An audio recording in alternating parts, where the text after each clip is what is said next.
Buenos días a todos, bienvenidos a esta nueva edición del ciclo de Mujeres Líderes de Negocios de la Universidad del SEMA.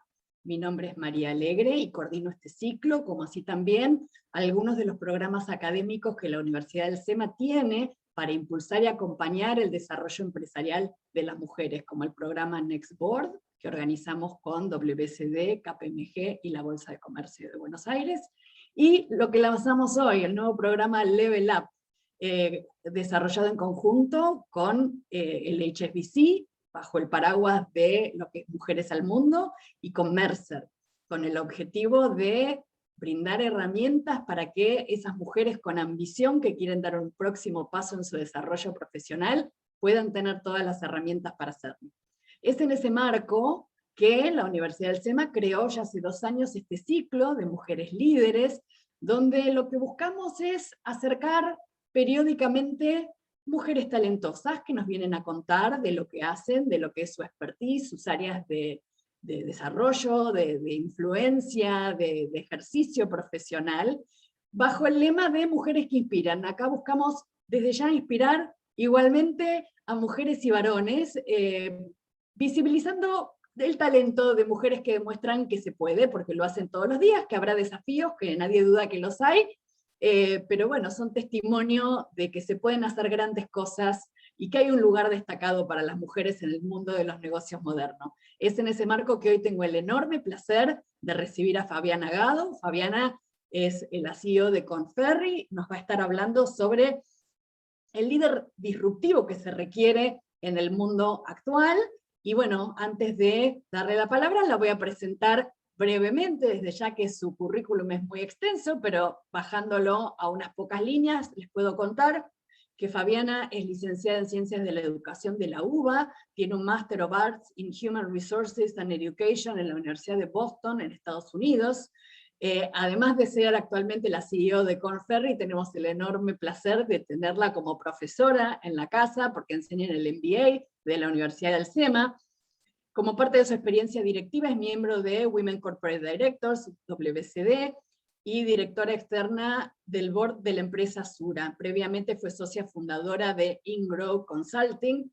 Su extensa trayectoria corporativa se dio en empresas de primer nivel, liderando el área de recursos humanos local y regionalmente, a nivel directivo como miembro de sus comités ejecutivos y de negocio. Fue socia de Deloitte para América Latina, directora de recursos humanos de Aguas Argentinas, Citi, Plus Petrol, Accenture.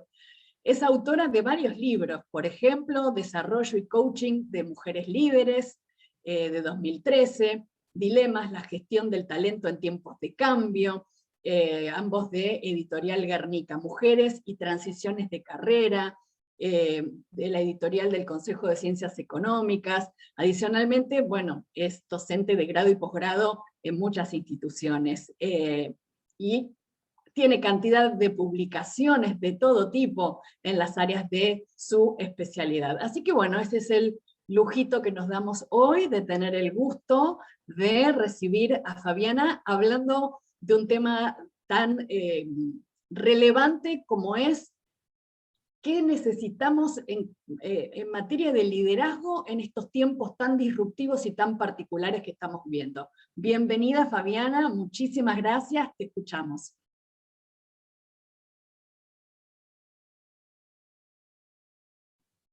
No te escucha, Fabiana, no sé qué pasa, fíjate si estás Perdón, estaba en Ahí mute, está. estaba en mute. Ahora sí. Ahora sí. En primer lugar, muchas gracias a todo el equipo del UCEMA por este ciclo y, y por invitarme a ser parte de él. La verdad que es un orgullo. Sé que están trabajando mucho en este tema de empoderar a las mujeres en sus carreras decisorias y en general a formar ejecutivos del futuro, que creo que es lo que necesitamos en esta sociedad, obviamente, más allá de temas como la salud, educación, que no voy a entrar hoy en detalle. Pero cuando estaba conversando sobre qué poder compartir, la verdad que se viene discutiendo hace ya mucho tiempo, el tema del liderazgo. Voy a contar una experiencia personal. Cuando fui admitida al MBA en Columbia y en Boston, me interesaba mucho Boston. Un año, o sea, perdón, 3 me casé, en esa época yo tenía 25 años, no era mi familia posible irme con mi novio sin casarme. Cuando nos estábamos yendo, 3 meses antes quedó embarazada, tenía una beca, y cuando, obviamente en ese momento uno toma aventuras, y dijimos, bueno, nos vamos igual. Y incluí una beca que cubría bastantes cosas. Cuando informo que estoy embarazada, me dicen, mire, la verdad que la prepaga no va a ser posible que se la cubramos, y tampoco vivir en el campus. Estamos hablando del año, no sé, 90. La verdad que quedé un poquito sorprendida. eh, Básicamente la prepaga entendía bien tema de costo, lo del campus, sinceramente no, un niño hace ruido, pero no más que chicos que tienen fiestas a la noche, pero bueno, nos fuimos a ver. Cuando llegué, eh, contentísima con mi máster. Me miraban, obviamente, una latina. Yo nací en Estados Unidos igual, pero bueno, era latina con una panza, 25 años que hace esta acá, y me di cuenta que me dijeron que había cumplido 2 cupos, latina y mujer. La verdad, nunca en mi vida había escuchado lo que era un cupo, no sabía ni de qué me estaban hablando, investigué y creo que me puse a llorar hasta que dije, ¿qué importa?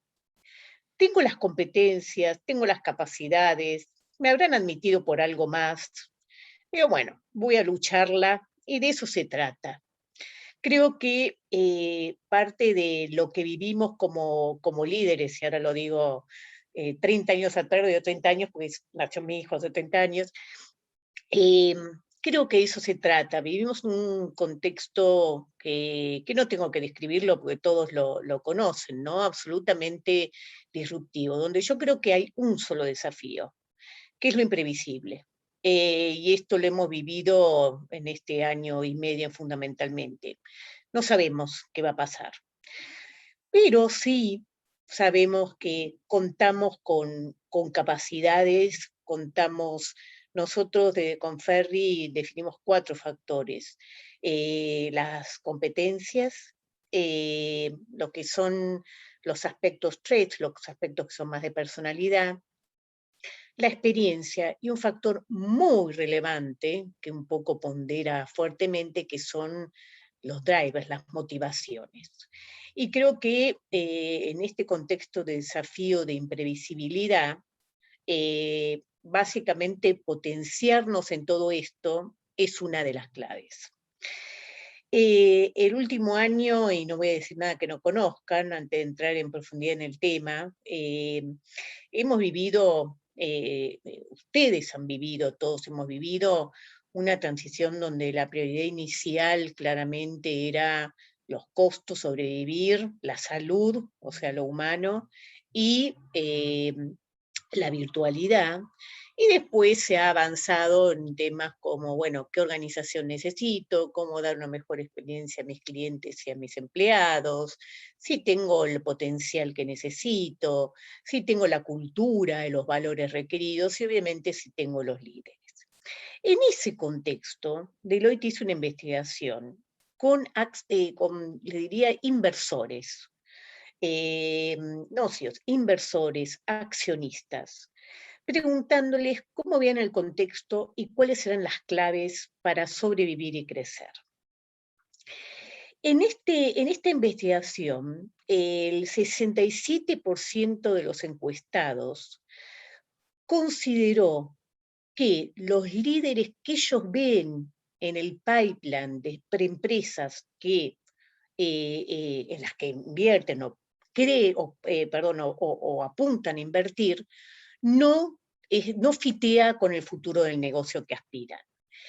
Adicionalmente, el 82% acuerda que las compañías en las que invierten claramente van a continuar teniendo desafíos disruptivos, y que y acá es de las cosas más interesantes, que el 78% considera que los líderes son un factor decisorio al invertir. O sea, que el líder, y el 83% cree que el líder excepcional, y ahora voy a describir a qué consideran excepcional, es la clave en estos tiempos. Esto un poco hace pensar, ¿no? Si uno piensa como empresario, como CEO, ¿qué mensaje nos da esto, ¿no? Si tenemos los líderes listos para este futuro que los inversores, que es de alguna manera de quien depende el mundo empresario, considera como crítico. Y esta investigación entonces empezó a pensar cuáles eran estas cualidades y formó parte de la investigación. Estas cualidades combinan obviamente fortalezas o capacidades enfocadas al futuro, fortalezas tradicionales core. Obviamente no se puede dejar de ser un buen líder si no pensamos en temas básicos como sostener la operación, y sobre todo en habilidades colaborativas y humanas.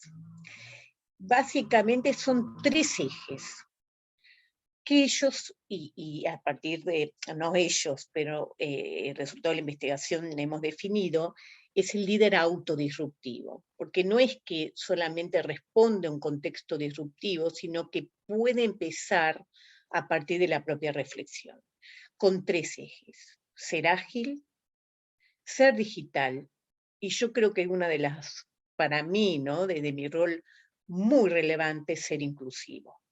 ¿Ser inclusivo en qué sentido? No, además del sentido tradicional, ¿no?, de lo que es la diversidad y la inclusión en las organizaciones, pero ser inclusivo desde el punto de vista de ir a las bases, ¿no? Todos lo vivimos, acá no estoy diciendo nada nuevo que todos no hemos vivido, donde los líderes han tenido que replantear sus paradigmas y pensar en el otro, en sus colaboradores, como un ser humano, ¿no? Donde uno invade, para llamarlo así, a su mundo personal, sus hogares con todo esto de la virtualidad, esta capacidad de tener en cuenta la diversidad de quienes están en la operación y quienes están trabajando virtualmente, y cómo esto se complementa, y cómo cuidar estas miradas, cuáles son los valores, cómo respetar esos valores.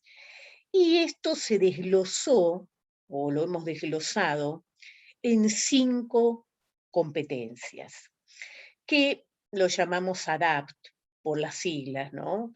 Pero más allá del nombre, son las competencias que caracterizan a este líder autodisruptivo, y son anticiparse, drive, que es como energizar, acelerar, ser partner y confiar.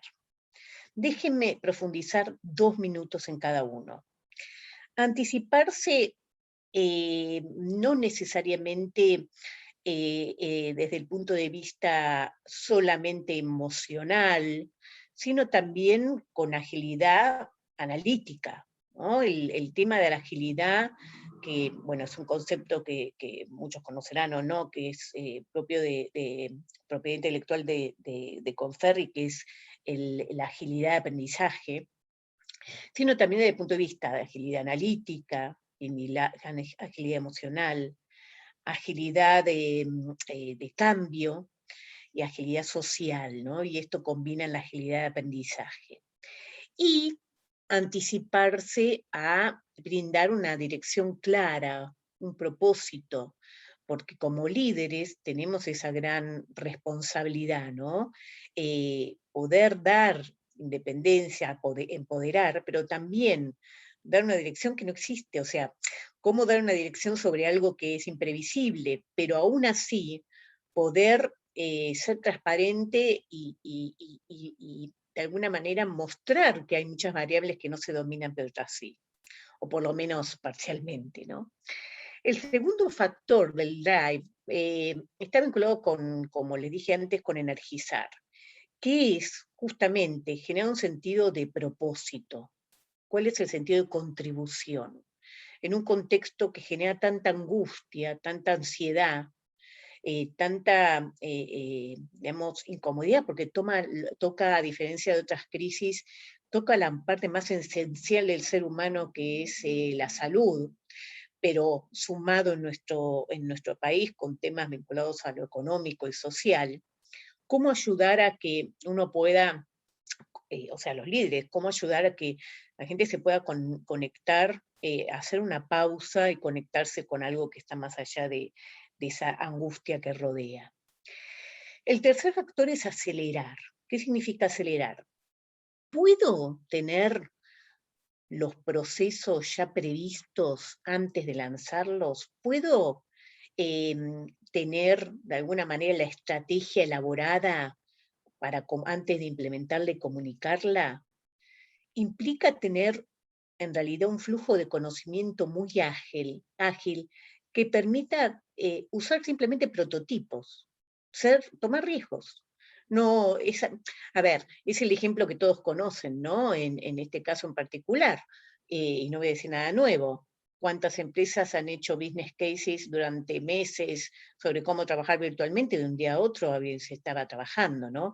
Cómo estos muchas veces planes son interrumpidos por cambios, y puedo mencionar otros, todos conocerán otros, pero que no afectaron quizás algo tan esencial como la salud, pero recordemos las Torres Gemelas, que de repente fue como una pausa, es el que pasa en el mundo, que fue más, obviamente no compara una guerra, no compara en absoluto a una pandemia como esta, pero de alguna manera, bueno, hay que accionar, aunque no tenga todo controlado. El cuarto factor es el de partner, y acá es muy interesante desde mi punto de vista, porque es como que apareció, vivimos en un ecosistema, ¿no? No hay competencia. Tenemos que conectarnos con todos los stakeholders del mercado, vemos ejemplos muy concretos de eh, empresas, digamos, de avanzada que han logrado ser partners en relación a cómo generar una contribución en colaboradores que de un lado podían tener trabajo y de otro no, conectarse con, bueno, con los sindicatos, con la sociedad, con toda la cadena de valor, etcétera, y navegar organizaciones sin estructura y sin fronteras. Bueno, son las tendencias a la agilidad, y no hablo de la estructura ágil, con los Scrum, etcétera, sino a la agilidad en la toma de decisiones, en el acercamiento en los niveles, etcétera. Y por último, que creo que es muy importante, la confianza. Esta apertura a poder entender al otro como ser humano, potenciar sus capacidades y sus fortalezas y focalizarse en las relaciones. Esto, o sea, no es que nunca estaba, pero hoy aparece en el core de la escena. Volviendo a mi ejemplo anterior, cuando terminé el máster, hice mi tesis, en ese momento se hablaba de la diferencia entre el gerente y el líder, ¿no? Muchos años atrás.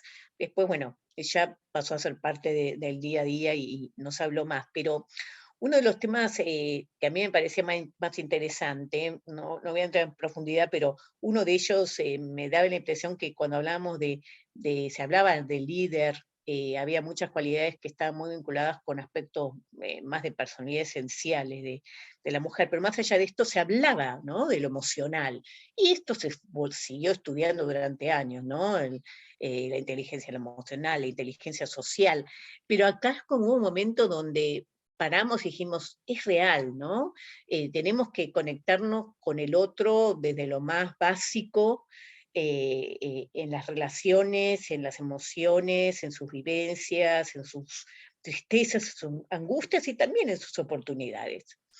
Entonces, estas 5 competencias, lo que de alguna manera demuestran es que se requiere una transformación propia, de la mentalidad propia, de los paradigmas propios, ayudando también a cambiar los paradigmas de los demás, donde en lugar del hacer aparece el ser como un factor importante. El líder autodisruptivo tiene una alta orientación, a partir de investigación, a lo humano, pero no por esto dejando la orientación al negocio. Porque uno no puede como líder, y esto lo sabemos bien, gestionar en un entorno donde cuidemos a los equipos, cuidemos al cliente si el negocio no es sostenible, ¿no? Sería como utópico. A partir de esto, lo que queda como, si podemos decir, mensaje en este sentido de los líderes y cómo vemos nosotros en particular a los líderes, no solo localmente, obviamente, a nivel global, es qué factor tiene el desaprendizaje, ¿no? Que también es un tema que está en la agenda hace mucho y hoy no nos quedó más que incorporarlo a nuestra esencia. Tuvimos que desaprender muchísimos hábitos, desaprender muchísimas formas de pensar y de accionar para aprender en muy poco tiempo, con una gran agilidad, nuevos comportamientos, nuevas miradas, nuevas formas de conformar los equipos, de motivarlos, nuevas formas de gestionar eficiencias en los negocios, de crecer, y implicó una reevaluación de nuestras creencias, ¿no? Esto que también desde la diversidad se trabaja mucho, que son los estereotipos, los sesgos, y la importancia de gestionarlos, ¿no? Y volverlos conscientes, esta creo que fue una gran oportunidad para eso. En definitiva, obviamente todos decimos, ¿no? Y esto se vino diciendo desde el principio, que la pandemia es una tragedia, la verdad que uno no lo puede, y quiero aclarar que tengo COVID hoy, pero ya ha avanzado y mucho mejor. Realmente ha llegado a todos, pero es una oportunidad, pero también es un problema, y uno aprende también de los problemas, ¿no? Como los niños que se caen y a partir de caerse o de alguna situación de dolor, pueden recuperarse y aprender. O sea, es un aprendizaje, es una oportunidad y también es un dolor del cual uno puede aprender. Y como líder tenemos que dar el ejemplo. Eso también es un dato, es un elemento que está presente hace mucho, pero en este contexto más que nunca, porque somos líderes no solo de equipos, somos líderes de proyectos, somos líderes de negocios, somos líderes en nuestros hogares, somos líderes de nuestros hijos, somos líderes de nuestros padres, ¿no? Lideramos a nosotros mismos y es un desafío enorme. Así que bueno, finalmente hablé muy rápido, creo, pero me parece que lo más interesante en este espacio que genera tan generosamente la UCEMA para todos quienes estamos compartimos este mundo, son las preguntas, los cuestionamientos, las dudas, las sugerencias, las críticas, lo que surja, ¿no? En este público que no veo, lamentablemente. Esta es la dificultad de la virtualidad, ¿no? En vez de estar presencialmente no los veo, pero bueno, abierta a todas las preguntas y comentarios. Fantástico, Fabiana, y entonces aprovecho para recordarle al público que van a ver que ahí hay un botón que dice Q&A o preguntas y respuestas, y desde ya que bienvenidas todas las inquietudes, las consultas, las preguntas que ustedes quieran hacer, y bueno, yo trataré de ir tomándolas y compartiéndolas y abriendo el juego a conversar de esto con Fabiana. Me quedé pensando, Fabiana, 67% de los encuestados consideró que los líderes no fitean, ¿no? Como que hay un desafío, una brecha. ¿Cómo observás vos eso localmente? Digamos, ¿qué pasa con nuestros líderes? ¿Dónde están las áreas de oportunidad mayores? ¿Dónde tendríamos que estar poniendo el foco, mirando qué en cuanto a las áreas claves en las que está habiendo oportunidad de mejorar los liderazgos? Sí, quiero aclarar que ese número en particular, el 67%, está vinculado a que no se los ven los pipelines de las empresas en las que ellos, de alguna manera, invierten, pero es lo mismo. A ver, ¿cómo veo el mercado? El mercado, a ver, puedo diferenciarlo en dos cosas, ¿no? Los líderes en general y el mercado laboral en particular, ¿no? Lo podemos diferenciar. Déjenme empezar con el mercado laboral. El mercado laboral los últimos 2 años fue complejo, en la Argentina en particular, porque no es que empezó con la pandemia, todos sabemos. Eh, Cambios políticos, dificultad de evaluaciones, pensemos que esto empezó en mitad del 19, bueno, muchos años, ¿no? Pero en mitad del 19 con todo el movimiento electoral, etcétera, y de repente en febrero, marzo la pandemia. Desde el punto de vista del mercado laboral, en este concepto movilidad, fueron 2 años muy, muy complejos. Primer factor, todo lo que el talento argentino es muy valorado, pero movimientos hacia el exterior fueron muy acotadas, porque esta es otra diferencia, ¿no? De estas situaciones que afecta a todo el mundo, no solo a la Argentina. No digo que no, a ver, estoy en todo esto que hablé y lo que voy a decir, estoy haciendo generalizaciones, por supuesto, ¿no? Y internamente sí, le diría, hubo cambios, pero también mucha, digamos, perdón la palabra, pero bueno, lo que se usa, mucha oferta de excelentes candidatos. Empresas que cerraron, gente que había estado en el mercado laboral desde antes porque habían salido del mundo público, ¿no? El mundo estatal, político. Y también no solo cierre de empresas, pero también búsqueda de eficiencia y reestructuraciones. Eso generó una presencia en el mercado de candidatos de primer nivel. Y no necesariamente una demanda tan alta, no porque no se necesitara, sino porque hubo mucha cautela, muchísima cautela. Pero es llamativo, no es llamativo, pero sí lo que ha sucedido es, creo que fue bueno desde otro punto de vista, es que sí hubo mucho movimiento interno. ¿Qué pasó? Si un líder quizás no cubría las necesidades que este contexto, cambio o previsión o planificación a futuro tenía, hubo una mirada, creo que más profunda que en otros momentos, del pipeline interno para hacer crecer, ¿no? ¿Por qué? Porque se conocía, el riesgo era menor. Lo que hubo sí mucho movimiento es en términos de perfiles digitales, ¿no? CTOs, CIOs, etcétera, al inicio, fuertemente.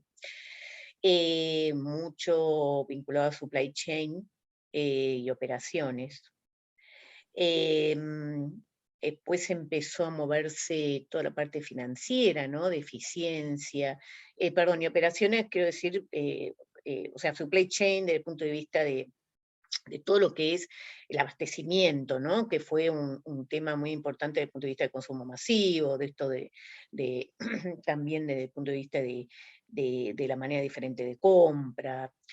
Después la parte más financiera, se mueve últimamente la parte más de recursos humanos para buscar gente que trabaje sobre una nueva experiencia del empleado y no solo del cliente. Habiendo dicho esto en relación al mercado, internamente, ¿qué pasa? Yo les diría que a partir de por lo menos las investigaciones nuestras de miles de assessments que se han hecho y se hacen también en la Argentina, la agilidad de cambio es uno de los factores más importantes, que no digo que no estén presentes, pero se requieren como con un dinamismo mucho mayor. Y esta agilidad de cambio viene, como decía antes, con la agilidad de aprendizaje. Y la necesidad de competencias digitales, que es un cliché, pero No estamos hablando de la agilidad, perdón, de las competencias digitales tecnológicas, pero sí la capacidad de mirar los procesos desde un punto de vista absolutamente distinto, ¿no? Disruptivo, mucho más integrado, con menos trabajo por silos y con mucho más alineamiento, donde el trabajo en equipo, ¿no? No siempre fue clave, pero pasó a ser un más, ¿no? Algo que no puede no existir. Em, donde la formación, sí, la formación y la experiencia en estos 4 ejes que comenté antes, la experiencia se mira, pero no tanto como qué transformaciones se generaron a partir de esas experiencias. ¿Qué quiero decir con esto? Líderes que hayan pasado experiencia de transformaciones tienen un plus, ¿no? Como competencia. Entonces te diría que eso sería como una síntesis, para llamar de una manera. Hay más, pero diríamos que ese es los principales puntos. Perfecto, perfecto. Y decime, Fabiana, ¿qué impacto ha tenido toda esta vorágine de tanta locura en algún punto, ¿no? Que nos ha tocado transcurrir como humanidad, no solamente como Argentina, en esto de poner sobre la mesa la emocionalidad del líder, ¿no? ¿Qué pasó con la emocionalidad de los líderes frente a estos desafíos? Bueno, desde nuestra experiencia y trabajando con muchísimas empresas, encontrás de todo, Andrea. Encontrás gente, líderes que les ha costado muchísimo, hasta primero trabajar virtualmente, donde no tenían, no era parte de su mindset el trabajar virtualmente, no por una cosa de control, no por eso, pero sí te diría por hábito, porque a veces es un tema de qué tipo de hábito y en dónde estamos confortables, ¿no? Y desde el punto de vista emocional lo mismo. Yo siempre digo que eh, pareciera que es un defecto la vulnerabilidad, ¿no? El ser vulnerable, el mostrarse que uno no sabe, el mostrarse que uno tiene miedo, que tiene problemas, que también tiene una familia, que también tiene padre, que también tiene hijos que están con los problemas de la escuela. Y creo que esto ha sido una oportunidad para exponer, o sea, sí, para exponerse como son, ¿no? Y esta palabra exposición también es compleja, porque los líderes históricamente están acostumbrados a la exposición pública, la exposición política, la exposición empresaria, a la exposición como factor fundamental de crecimiento de negocio, ¿no? Networking, la exposición, etcétera. Pero no esta exposición personal. Y yo creo que en eso los colaboradores le han enseñado mucho a los líderes. Creo que hemos aprendido mucho de nuestros equipos, que eso no quita el ser un humano que nos pasa cosas, no quita ser productivos, no quita ser eficientes, no quita ser habilidosos, no impacta en que no tengamos negocios exitosos, o no exitosos y tengamos que hacerlos sobrevivir. Y eso es un aprendizaje enorme, porque implica mucha humildad. Y para mí, cuanto más crecemos profesionalmente, a veces más se pierde esa gran habilidad de la humildad, ¿no?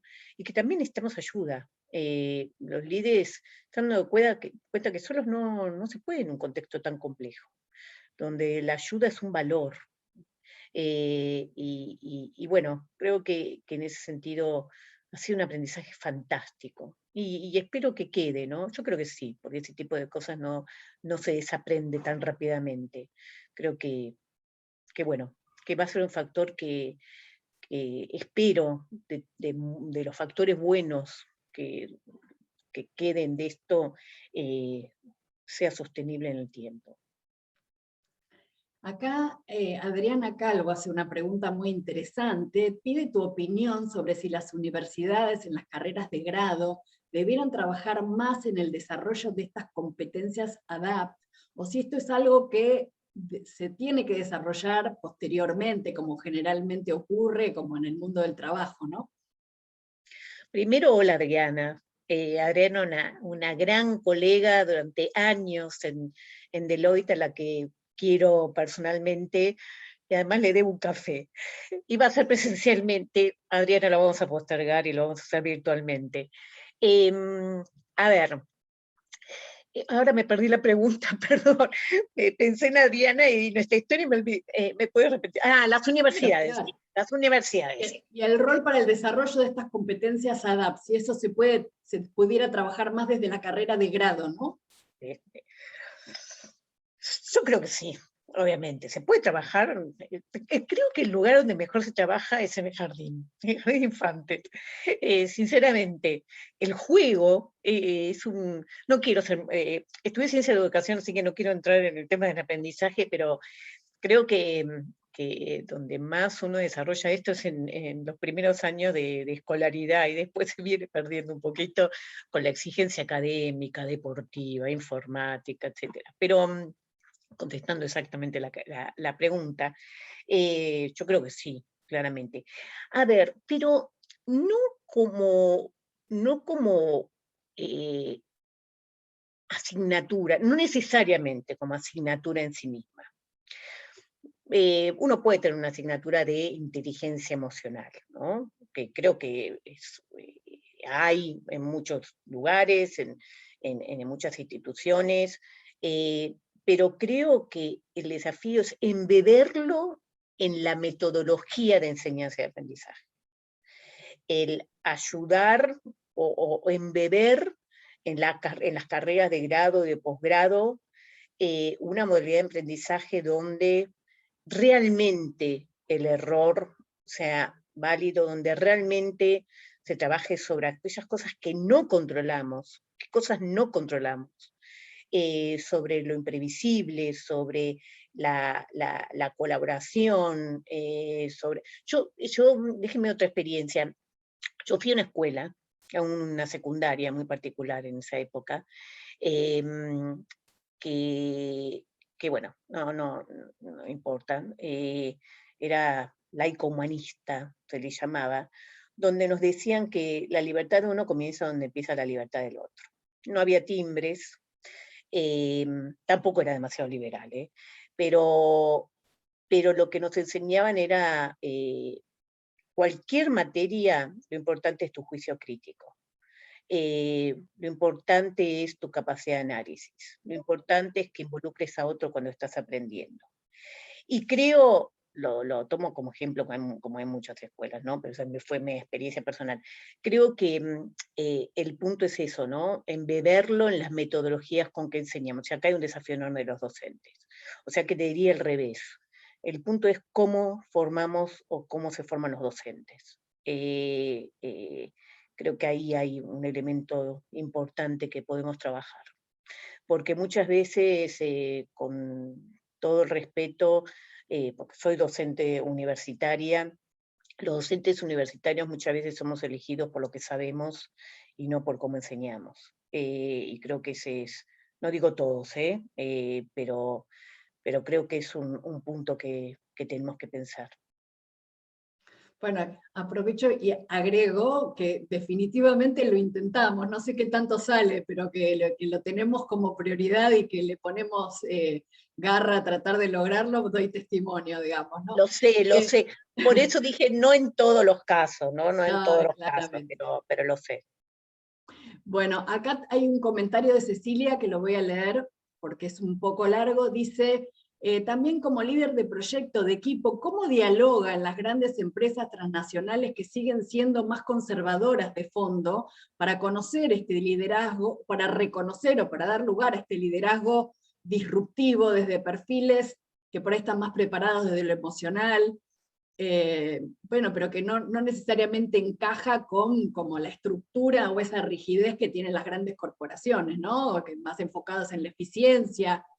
¿Cómo podemos hacer para encontrar un lugar, ¿no? O canalizar estos conceptos en estas grandes estructuras de alguna forma?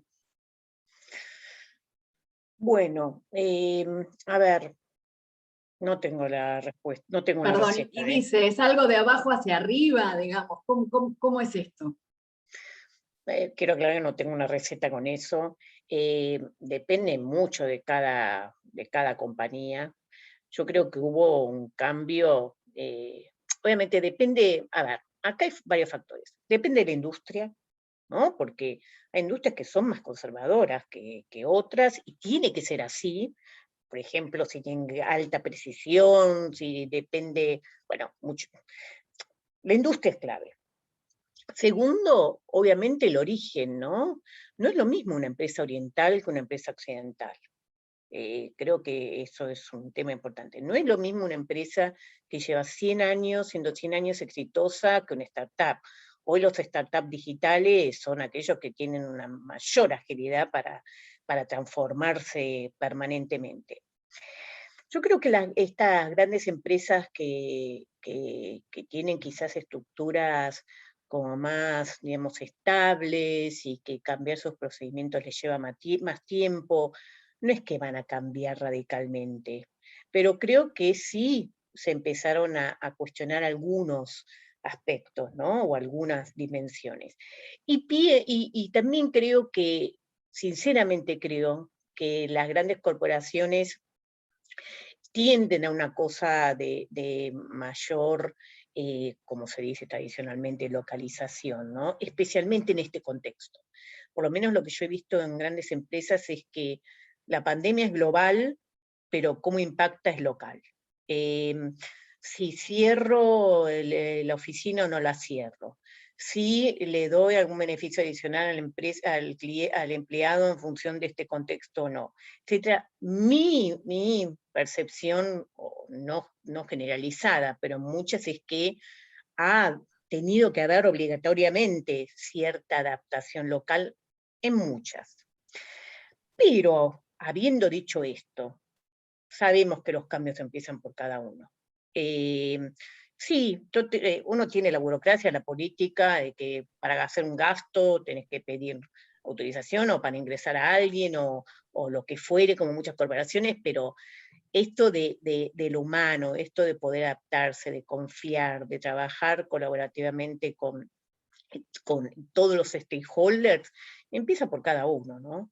Y bueno, y también depende de cada uno si los valores personales coinciden con los valores organizacionales y ese match a mí me cierra y quiero permanecer o no permanecer, ¿no? Ahí ya hay decisiones personales.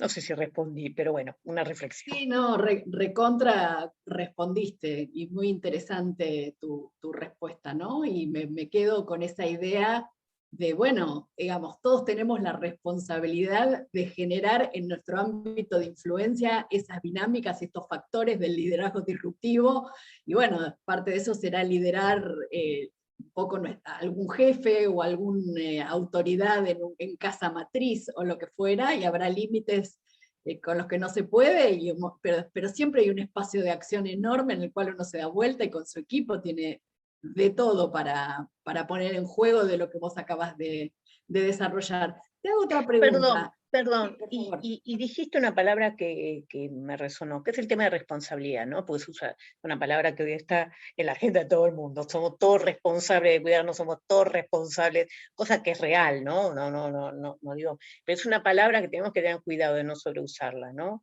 Porque eh, decirnos responsable es una responsabilidad, eh, es un compromiso. Y sí, todos tenemos responsabilidad en nuestro entorno y no es solo decirlo, es un compromiso de acción. Estoy hablando del mundo empresario, ¿no? Y del mundo organizacional y de cada líder. Porque además somos ejemplo, somos modelo. Entonces, me parece que es una responsabilidad, doble responsabilidad, hacia nosotros y hacia quienes nos rodean. Bueno, me das un pie espectacular para la pregunta que acerca Federico Weiss, porque dice, y bueno, ¿y cómo pones en juego esto vos? En tu propio trabajo, en tu propia organización. Digamos, cómo esto de lo que acabas de hablar desafía tu propio liderazgo como CEO de Conferri. Bueno, podría preguntarle a mi equipo, o a mi jefe que está por ahí, por Brasil, pero, a ver, para yo te digo qué es que es una de las cosas que más me hizo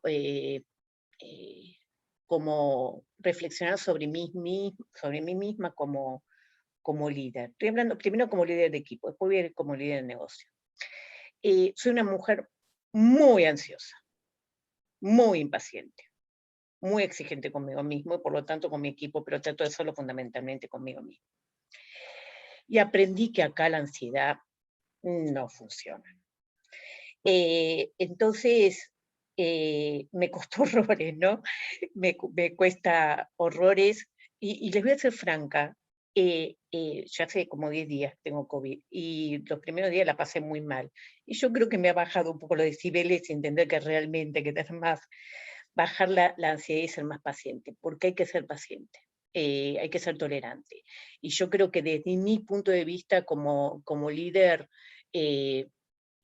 creo que fue un aprendizaje importante, ¿no? Que uno tiene que ser exigente por el resultado del negocio, ¿no? No nos olvidemos que yo tengo que pagar sueldos, ¿no? Para empezar. Pero sí teniendo una apertura mental de que hay distintas maneras de hacer las cosas y tener la paciencia de esperar que sucedan de una manera diferente, ¿no? Creo que para mí fue un aprendizaje interesante, y donde, si bien yo vengo de recursos humanos, no vengo del mundo de recursos humanos, no necesariamente eso es bueno, porque a veces en casa de palo, cuchillo, no, en casa de herrero, cuchillo de palo, pero creo que es clave, o para mí fue clave escuchar y tener paciencia, ¿no? Bueno, vuelvo a repetir la paciencia, pero escuchar y dar tiempos, ¿no? No todos tienen el mismo tiempo, los mismos tiempos que uno. Y como acá alguien dice, eso tiene que ver con el ego, totalmente. Tiene que ver con el ego, con la humildad, etc.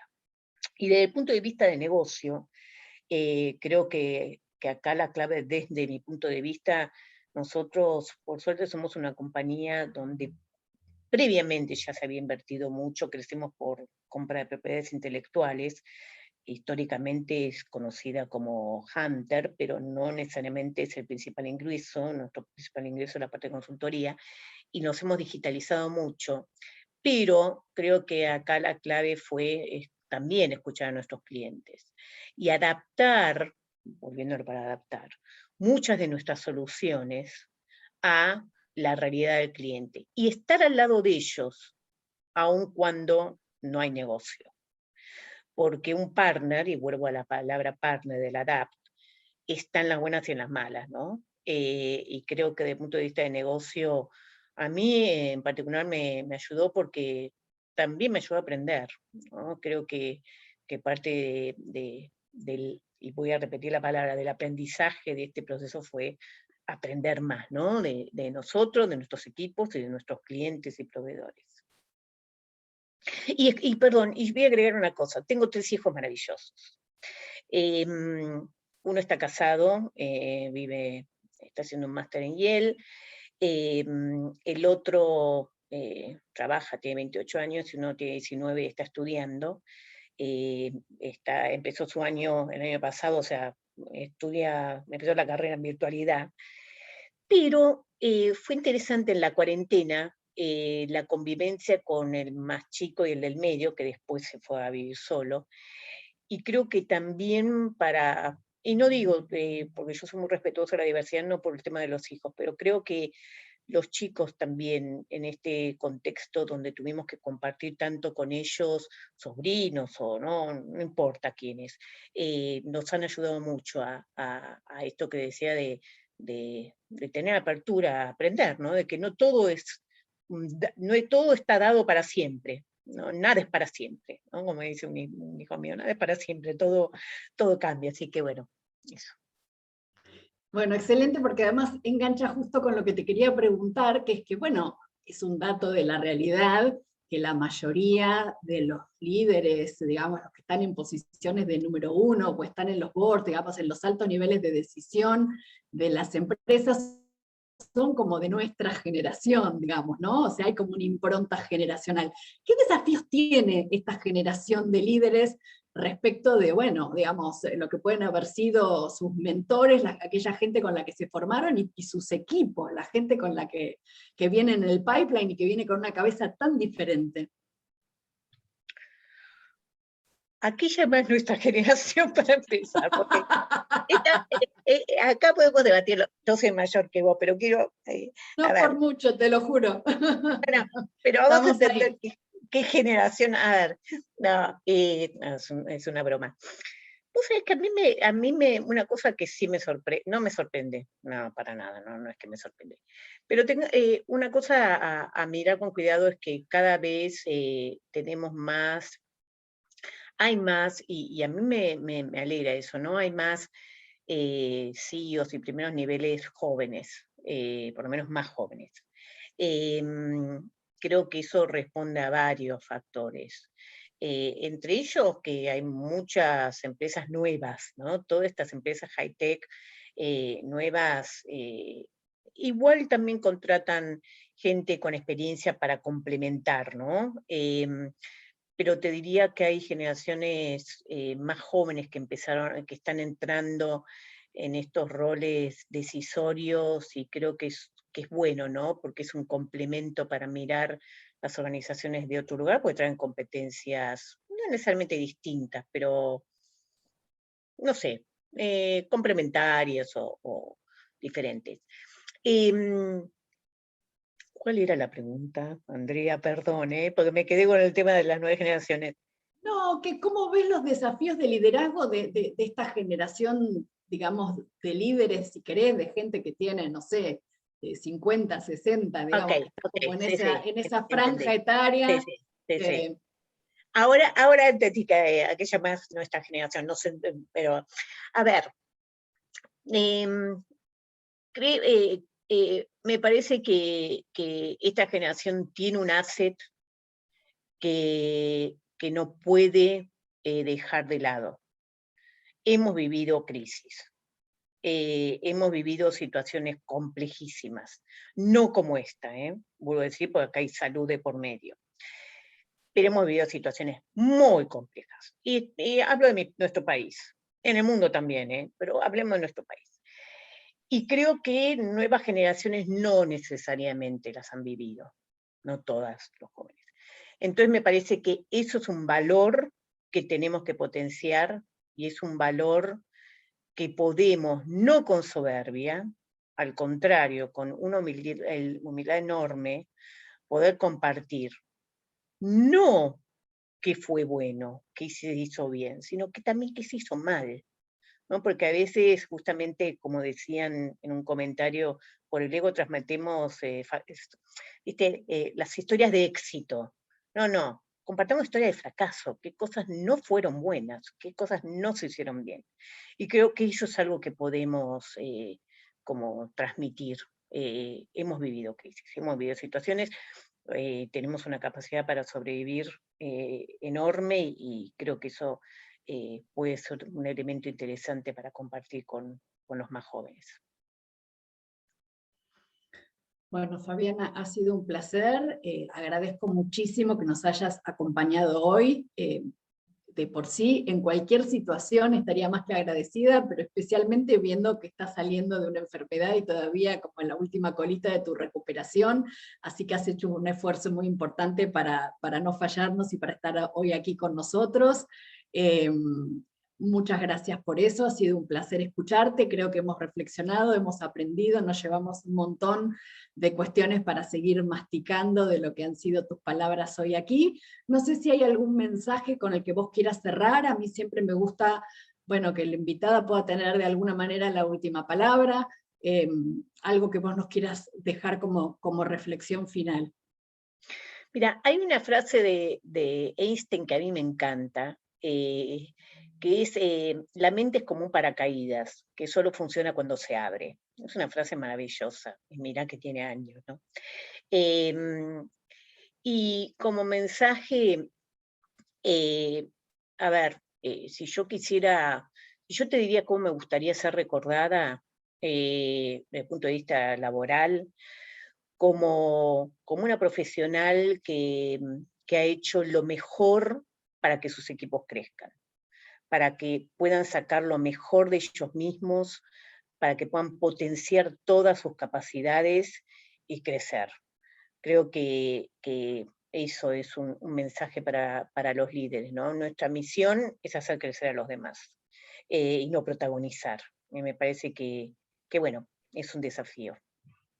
Bueno, muchísimas gracias, un placer tenerte hoy con nosotros, gracias a los que nos acompañaron hoy, y bueno, nos estaremos viendo la semana que viene para la próxima edición de Mujeres Líderes, acá en el ciclo en la Escuela de Negocios de la Universidad del SEMA. Gracias, Adriana. Gracias a ustedes, la verdad que un lujo siempre la UTSEMA con sus iniciativas y agradezco que me hayan tenido en cuenta.